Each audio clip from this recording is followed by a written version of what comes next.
Alright guys, how's it going? KTV3 here with a conference review for you. This is going to be the Microsoft 2016 conference review. If you have not already, I did the EA conference review and also the Bethesda conference review. Those reviews will be in the link in the description below. Check those out if you haven't seen it yet.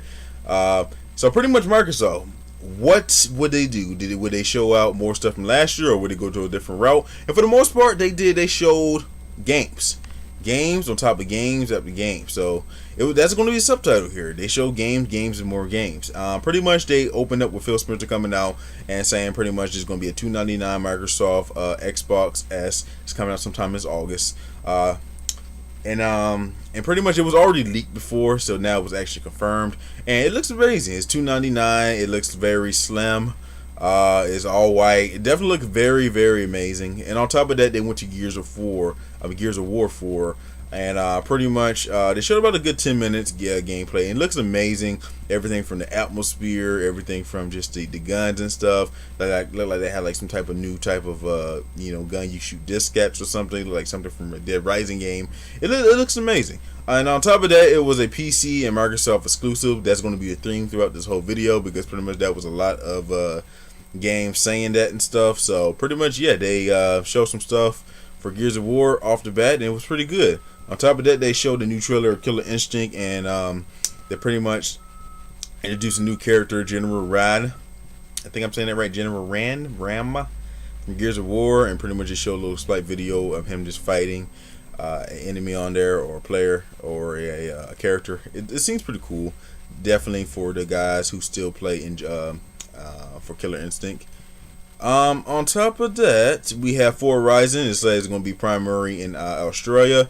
It was actually a cinematic trailer, and then some gameplay from live players, which is cool. And it's going to come on PC and also Xbox One as well, if I'm not mistaken.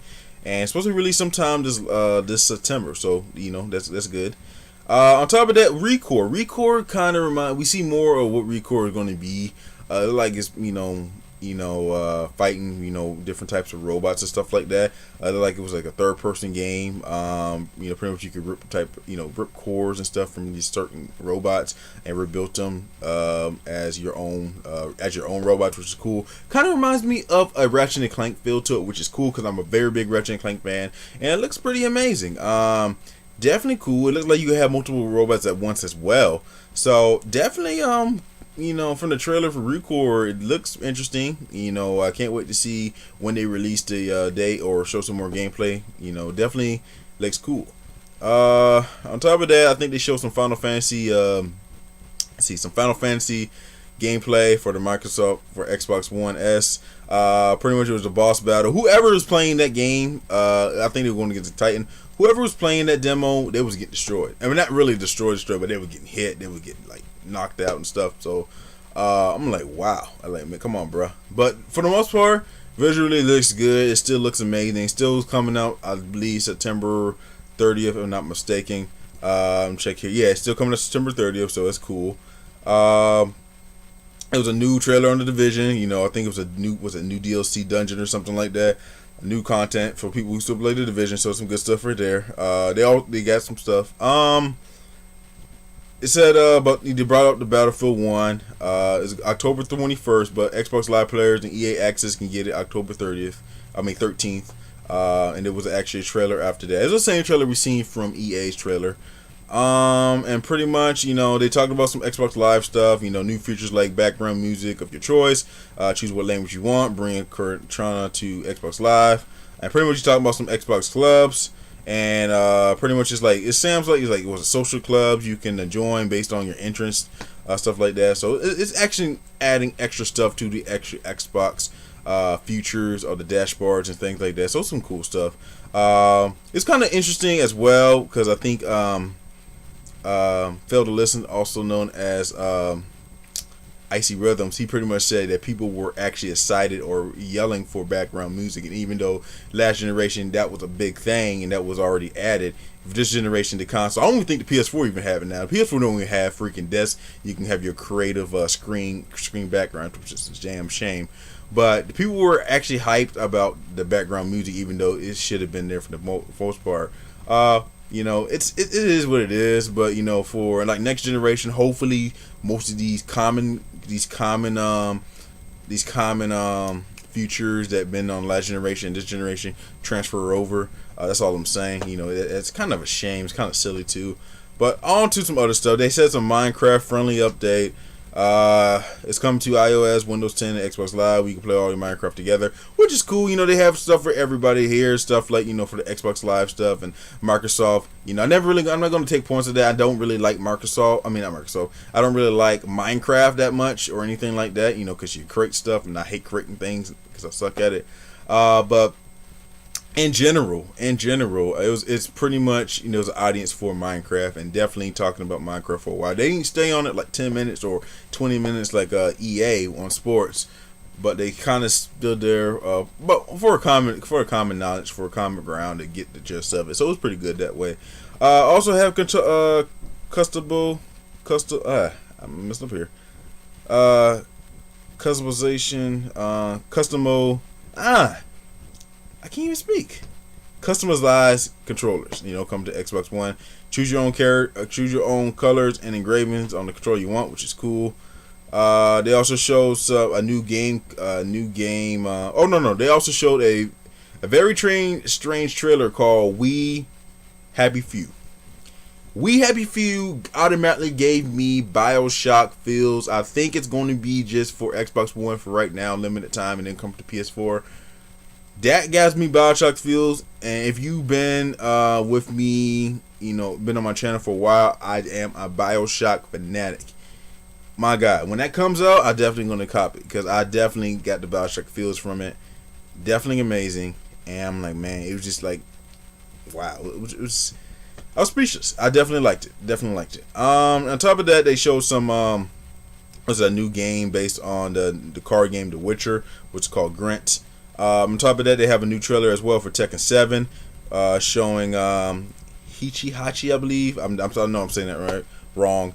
Fighting Kuma from Street Fighter. It's released in 2017, which is cool. I don't. I think me personally, I don't know somebody who still plays Tekken. I know Tekken was cool back in like PS1, PS2 days, but I don't know many people that still play Tekken nowadays. I could be wrong.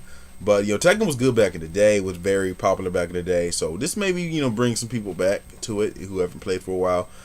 So yeah, Tekken looks like it's going to be pretty interesting from what I'm seeing here. Definitely got to see more gameplay. But yeah, for the trailer and stuff, it's pretty cool.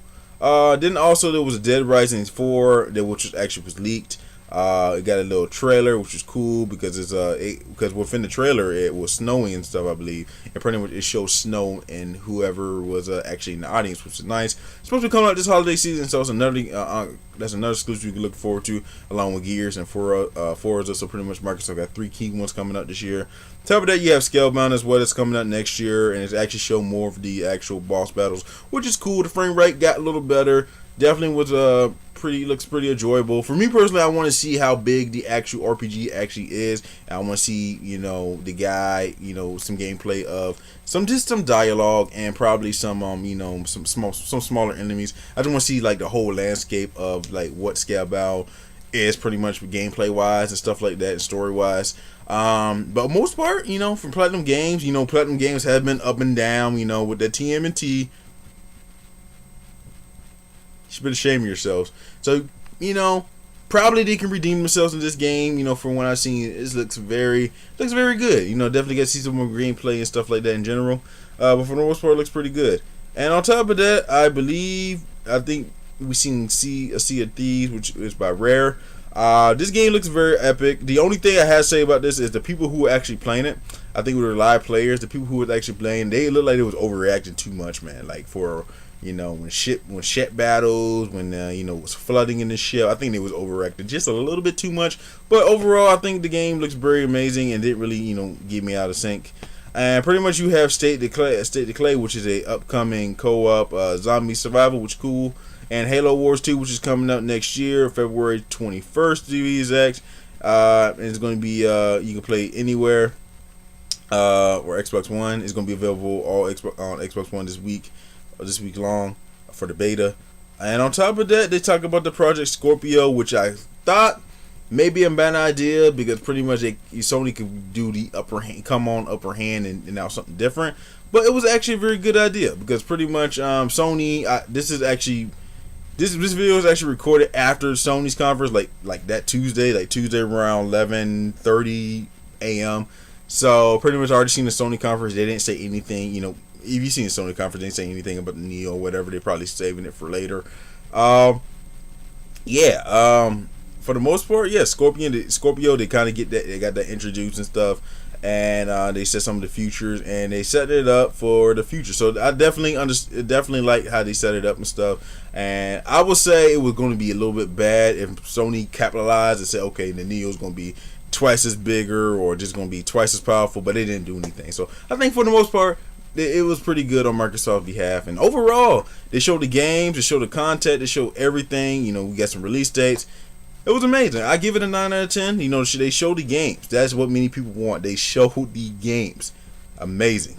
9 out of 10. That's pretty much it. Let me know what you think about this review. What are your guys' thoughts on it? I think pretty much this was a very great conference. I think it was a little bit better than last year for Microsoft as well. This epic.